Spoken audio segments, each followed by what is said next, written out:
Bon, avant de bien comprendre ce qui se passe sur ce dossier où la France a porté plainte au parquet de Paris contre le Niger, sur l'uranium du Niger en plus, il faut rappeler certains faits historiques. La première, il faut savoir que le Niger fait partie des 10 premiers producteurs mondiaux d'uranium. Et en plus de ça, son uranium est un uranium de qualité, qui est très recherché et très prisé aussi. Ensuite, la France exploite l'uranium du Niger depuis 1968, c'est-à-dire bientôt 60 ans, pour être précis, 57 ans aujourd'hui. Ensuite, il faut rappeler que Orano, c'est la nouvelle appellation de Areva. Areva a changé de nom depuis 2018. Et Orano, c'est une société française qui est positionnée comme un leader mondial et qui est chargée du cycle du combustible nucléaire, couvrant l'extraction de l'uranium, son traitement, son enrichissement et le recyclage des déchets toxiques et des déchets radioactifs. Donc, cette société exploite l'uranium du Niger depuis, je l'ai rappelé, près de 60 ans. Mais la France n'est pas le seul partenaire du Niger en matière d'uranium.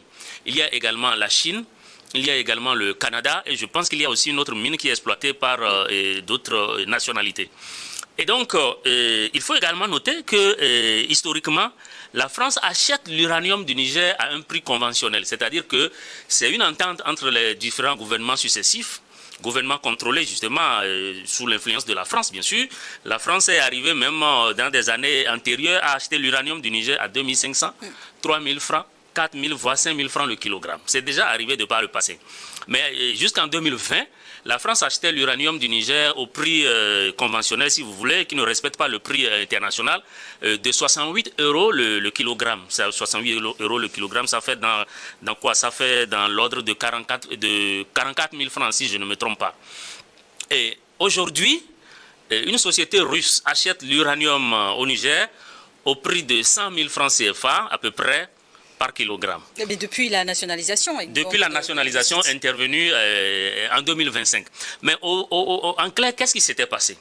Lorsque le CNSP a renversé le président Bazoum, on était le 26 juillet 2023, le Niger n'avait pas automatiquement demandé à la France de partir. Le Niger a juste dit on va parcourir les accords économiques, y compris les accords miniers, qui lient notre pays, pas seulement à la France, mais à d'autres partenaires également. Parce que le Niger, rappelez-vous, se sentait complètement lésé dans l'exploitation de ses ressources.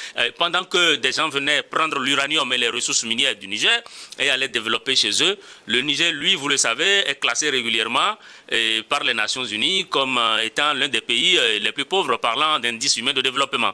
Donc les nouvelles autorités militaires du Niger ont décidé de rétablir cette balance commerciale et de permettre au Niger de mieux profiter donc de son uranium. Et c'est à partir de ce moment justement que les Français ont déconnecté totalement la mine de la Cominac et sont partis. Et donc à partir de ce moment, mais le Niger et en plus la France a manœuvré au niveau de la CEDEAO, de la Banque mondiale, du FMI pour étouffer économiquement le Niger. Mais le Niger dispose des ressources naturelles telles que l'uranium qui est recherché par d'autres partenaires.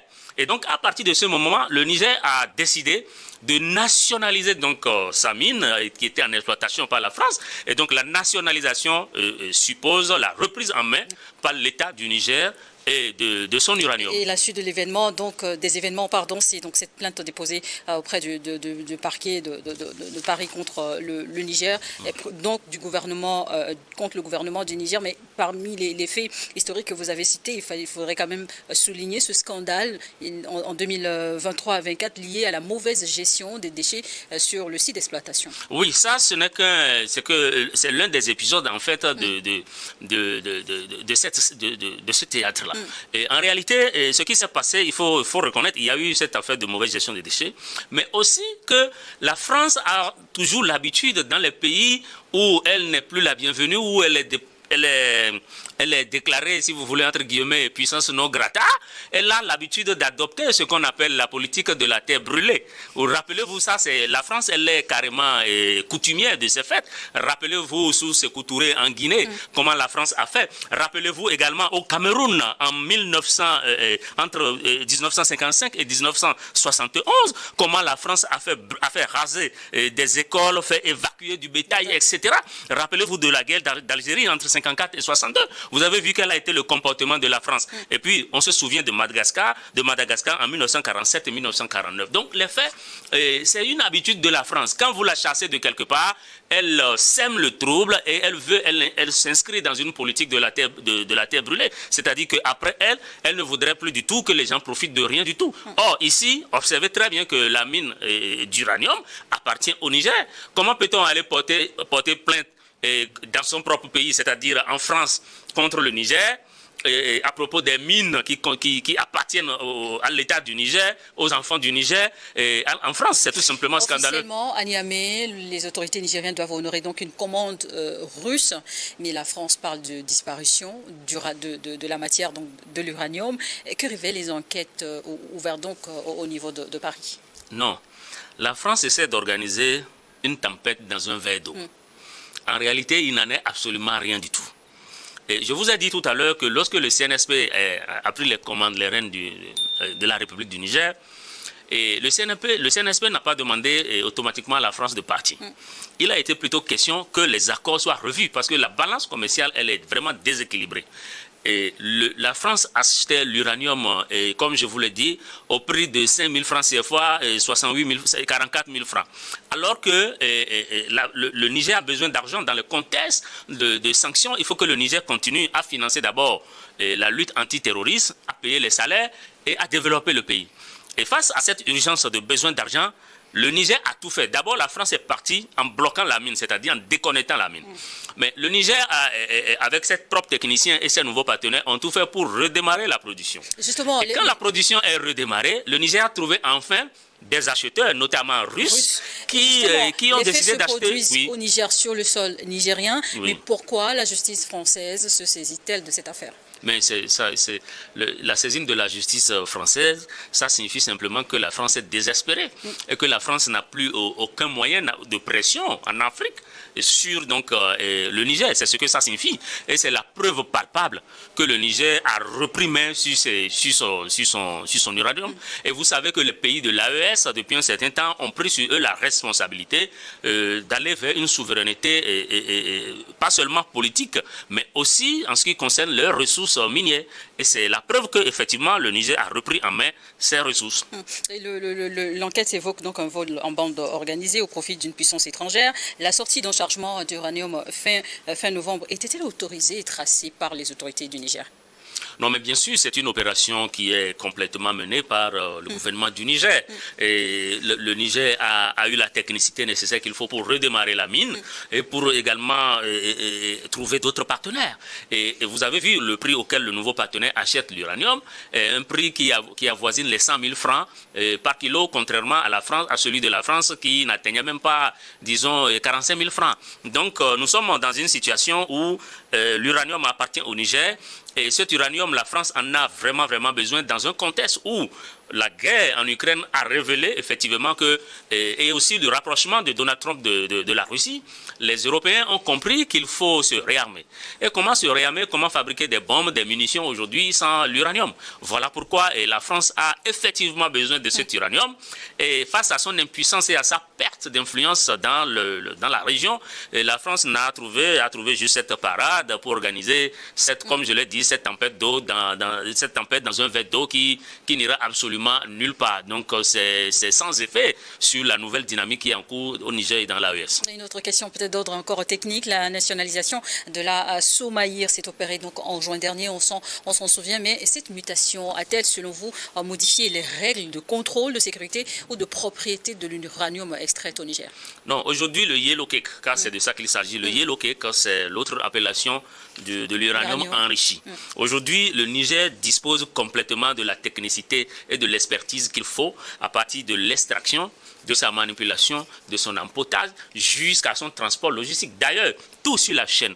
En dehors du partenaire qui est russe aujourd'hui et qui a un navire même qui est accosté à Lomé et qui prend cet uranium, qui achète, qui transporte cet uranium jusqu'en Russie. Et donc aujourd'hui, le Niger dispose de toutes les technicités qu'il faut. Et il n'y a aucun risque absolument de radioactivité qui pourrait mettre le pays ou les pays ou les villages par lesquels transitent ou est transporté. Non, absolument. absolument, que ce soit de l'extraction jusqu'au transport logistique et à l'embarquement au port de Lomé, il n'y a vraiment pas de problème. Donc la France essaie de faire croire simplement qu'il y a danger en la matière, mais en réalité, il n'en est absolument rien. Le Niger n'a rien volé à la France du tout. C'est la France, au contraire, qui pendant tout ce temps achetait l'uranium du Niger, et même la route qui est nommée la route de l'uranium, la route qui mène vers la mine en question, elle est aujourd'hui dans un état complètement délabré. J'ai eu l'occasion moi-même de visiter cette route et j'ai vu dans quel état cette route a été laissée par la France, et que pendant tout ce temps, la France et les puissances occidentales qualifiaient le Niger de pays pauvre et venaient tout simplement ramasser presque gratuitement cet uranium pour aller faire du nucléaire civil et même militaire chez eux. Et puis, je crois que ce qui a fondamentalement créé cette brouille-là entre le Niger et la France, c'est le départ c'est la chute du président Bazoum. Eh bien justement, la question c'était de savoir, d'après vos analyses, Didier Alaoui, dans quelle mesure ce dossier illustre-t-il le bras de fer économique et politique entre le Niger et la France? Oui, au cœur de ce bras de fer politique, il y a la chute brutale du président Mohamed Bazoum. Parce qu'en réalité, le président Mohamed Bazoum sauvegardait correctement les intérêts de la France, surtout en ce qui concerne cet uranium-là. Parce que rappelez-vous, dans l'une de ses prises de parole, le président Bazoum avait déclaré publiquement, sans gêne, que la France achetait cet uranium au Niger presque par pitié, si vous voulez. Et ce qui est une déclaration très grave venant du premier dirigeant du Niger. Vous comprenez que le président Bazoum mérite très bien ce qui lui est arrivé. Parce que si effectivement cette France achetait cet uranium-là par pitié, aujourd'hui que le Niger a repris et a nationalisé ses minerais, pourquoi est-ce que la France porte plainte si réellement elle achetait ces minerais par pitié, comme l'avait fait croire le président Bazoum? Donc au cœur de ce bras de fer politique figure la chute d'un homme qui garantissait, n'est-ce pas, les intérêts de la France. Et puisqu'aujourd'hui, la France n'a plus d'influence sur les nouvelles autorités du Niger, eh bien, elle est désespérée et elle n'a pas trouvé mieux que cet épisode qui illustre à suffisance sa perte brusque d'influence dans la région. Dans les intérêts de l'économie nigérienne, quels sont les avantages justement de ce changement de statut de cette mine d'exploitation de l'uranium? Mais absolument. D'abord, une fois que la mine elle est nationalisée, ça veut dire que désormais le Niger détient 100% donc des actions. Alors qu'avant, la France, à travers Orano, détenait, je crois, 63-64% de ce chiffre d'affaires. Mais aujourd'hui, la France ne fait plus partie. Donc le Niger, en plus d'avoir nationalisé cette mine, a trouvé également un partenaire qui achète cet uranium à un très bon prix. Et aujourd'hui, la logistique, la société qui est chargée de la logistique et du transport de cet uranium, c'est une société purement nigérienne, une société privée nigérienne qui s'appelle BM Trans et qui est reconnue comme une société qui maîtrise donc le transport et la logistique autour de ce transport de cette matière radioactive très importante aujourd'hui. Peut-on parler d'un affaiblissement, selon vous, de l'influence française au Niger, voire de façon plus large dans l'espace AES à travers cette affaire? En tout cas, les dirigeants de l'AES sont dans une dynamique pas seulement de nationalisation, pas seulement de se retirer de la domination de l'influence française. Je crois que la décolonisation qui est en cours aujourd'hui dans l'AES touche plusieurs domaines. Le domaine politique, bien sûr, le domaine économique, mais aussi le domaine culturel. Parce que vous ne perdez quand même pas de vue qu'aujourd'hui, les pays de l'AES se sont retirés de la francophonie, qui est l'autre instrument de la France pour exercer sa domination, et pas seulement politique, mais également culturelle, à mettre des astuces pour que les Africains, en tout cas les pays francophones, continuent par parler, à réfléchir en français. Aujourd'hui, je crois que ces trois pays ont mis dans leur charte de refondation que le français n'est plus leur langue officielle. Donc les langues officielles sont connues, c'est des langues nationales de ces pays-là. Je crois que du point de vue politique, c'est un symbole. C'est un symbole.